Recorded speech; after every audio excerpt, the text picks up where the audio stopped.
যে বৃষ্টি আরম্ভ হয়েছে দেখুন, তার উপর লোডশেডিং।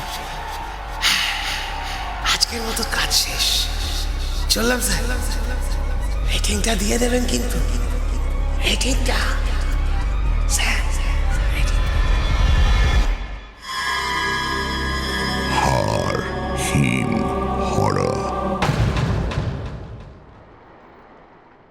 এবছর ডিসেম্বরে শহরে হাড় কাঁপানো শীত পড়েছে। সন্ধ্যের সময় প্রায় ঘণ্টাখানেক বৃষ্টি হওয়ায় তাপমাত্রা যেন আরও কমেছে।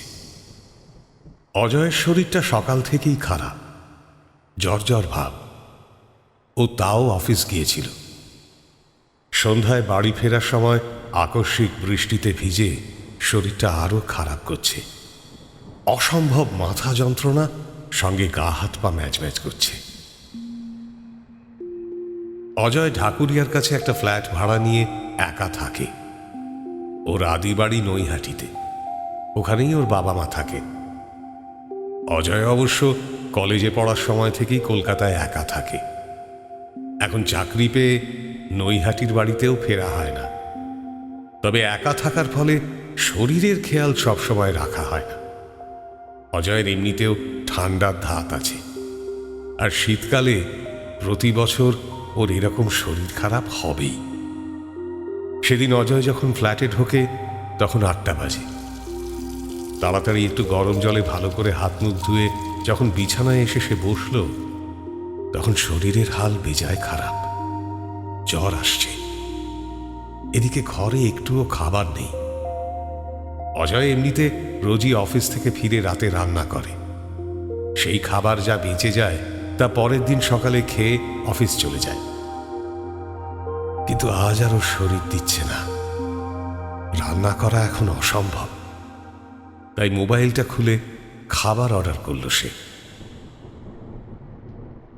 এখন এত সুবিধে হয়ে গেছে, অর্ডার করার 10 মিনিটের মধ্যে খাবার ডেলিভারি হয়ে যায়। এই ঠান্ডায় একটু গরম স্যুপ খেলে শরীরটাও ভালো লাগবে ভেবে অজয় সেটাই অর্ডার করল। সঙ্গে সঙ্গে মোবাইলে লেখা ভেসে উঠল, অর্ডার অ্যাকসেপ্টেড। সঙ্গে ডেলিভারি বয়ের নাম ও ছবিও দেখিয়ে দিল। 10 মিনিটের মধ্যে খাবার চলে আসবে। স্ক্রিনে ডেলিভারি বয়ের নামের পাশে ছবিটা দেখে অজয়ের খুব চেনা মনে হলো। মোবাইলটা চোখের কাছে এনে দেখল ছবিটা। ঝাপসা ছবি, চেনা লাগছে কিন্তু ঠিক মনে পড়ছে না। যাকে মোবাইলটা বিছানার উপর রেখে অজয় গায়ে একটা চাদর জড়িয়ে জুবুথুবু হয়ে বসল। আর সেই সঙ্গে বাইরে চাপা মেঘের গর্জন শোনা গেল। ঘরের সব জানলা বন্ধ, কিন্তু তাও ঠান্ডা বাতাস কোথা থেকে যেন ঢুকে পড়ছে। অজয় বিছানা ছেড়ে উঠে বারান্দার দিকে জানলা বন্ধ আছে কিনা দেখতে যেতেই ঝুপ করে ঘরের ভেতর অন্ধকার নেমে এলো। লোডশেডিং। শীতকালে লোডশেডিং হয় না বললেই চলে। অজয় অন্ধকারের মধ্যে হাতড়ে বিছানা থেকে মোবাইল ফোনটা হাতে নিয়ে টর্চটা জ্বালল। ঘরে মোমবাতি আছে কিনা কে জানে। জানলা বন্ধ করার সময় অজয় বাইরে তাকিয়ে দেখল পুরো পাড়া নিঝুম অন্ধকারে ঢেকে গেছে, কেউ কোথাও নেই। মেইন রাস্তা দিয়ে গাড়ি চলাচলের শব্দের সঙ্গে বৃষ্টির একটানা আওয়াজ যোগ হয়েছে।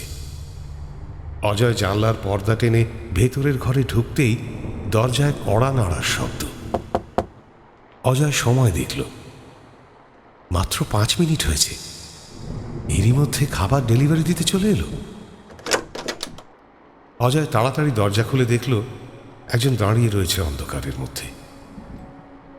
অজয় টর্চের আলো ফেলতেই লোকটা হাত দিয়ে চোখ ঢাকল। অজয়েরই ভুল, সে টর্চের আলোটা লোকটার মুখ লক্ষ্য করে ফেলেছিল। ও সরি।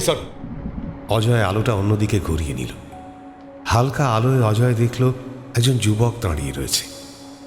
গায়ে কালচে রঙের রেনকোট, জল চুইয়ে পড়ছে রেনকোট থেকে।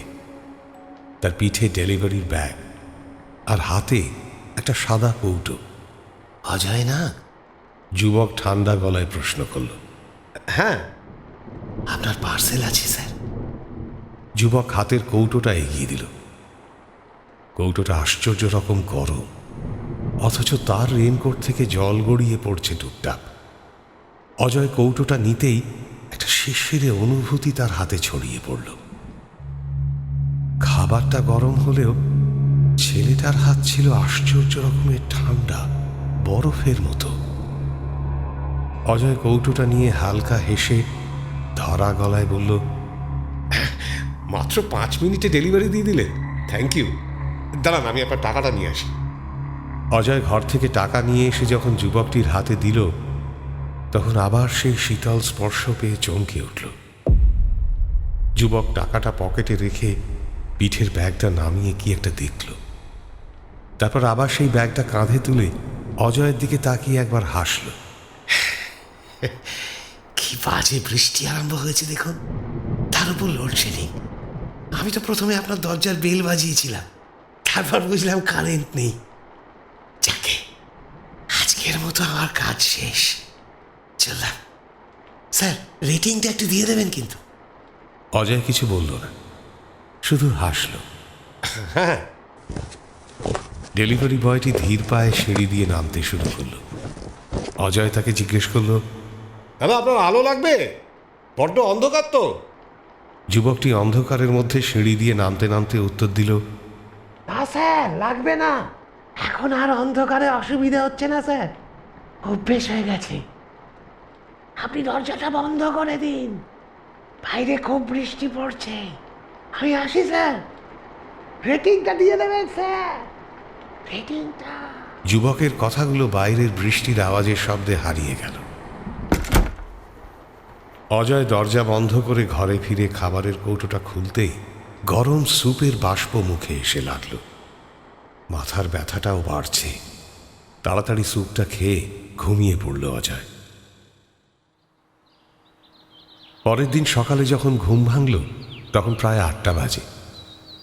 জ্বর অনেকটা কমলেও তার শরীরটা বেশ দুর্বল। অজয় বিছানা থেকে উঠে জানলার পর্দা সরাতেই চোখে পড়ল বাইরে কুয়াশা মাখা সকাল। গত রাতের বৃষ্টির ফলে রাস্তা ভেজা।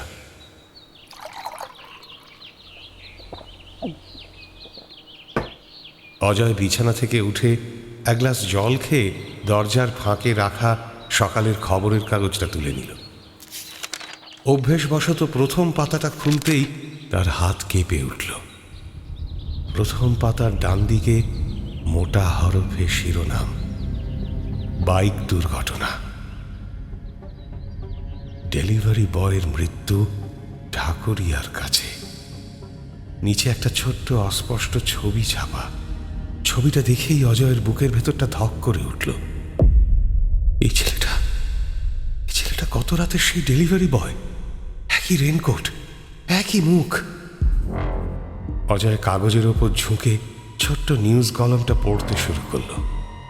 রাত 8:30 নাগাদ দুর্ঘটনা ঘটে। ছেলেটা ঘটনাস্থলেই মারা যায়। খুব সম্ভবত কিছু ডেলিভারি করতে যাচ্ছিল। গতকাল বৃষ্টি হওয়ার ফলে রাস্তার অবস্থা ভালো ছিল না। তার উপর ডেলিভারি অ্যাপগুলোর 10 মিনিটে ফাস্ট ডেলিভারির প্রমিসের জন্য প্রায় সময় ডেলিভারি বয়দের গাড়ি জোরে চালাতে হয়। এই নিয়ে শহরের ডেলিভারি বয়দের মধ্যে চাঞ্চল্য সৃষ্টি হয়েছে। পুরো লেখাটা পড়তে পারল না অজয়। তার হাত পা ঠান্ডা হয়ে গেছে। 8টার সময় দুর্ঘটনা ঘটেছে, কিন্তু সে তো ডেলিভারি দিয়ে গেছে রাত 8টার পরেই। অজয়ের স্পষ্ট মনে আছে, যখন ও দরজা খুলেছিল তখন 8টা বেজে গেছে। অজয়ের চোখের সামনে স্পষ্ট ভেসে উঠল গত রাতে সেই বরফের মতো ঠান্ডা হাত, ভেজা রেনকোট থেকে পড়া জল, আর সেই শান্ত হাসি মাখা মুখটা। কি বাজে বৃষ্টি আরম্ভ হয়েছে দেখুন, তার উপর লোডশেডিং। আজকের মতো কাজ শেষ, চললাম স্যার। রেটিংটা দিয়ে দেবেন কিন্তু, রেটিংটা স্যার। হাড় হিম হরর আপনারা শুনতে পারেন এক্সক্লুসিভলি মির্চি বাংলার ইউটিউব চ্যানেল এবং গানা অ্যাপে।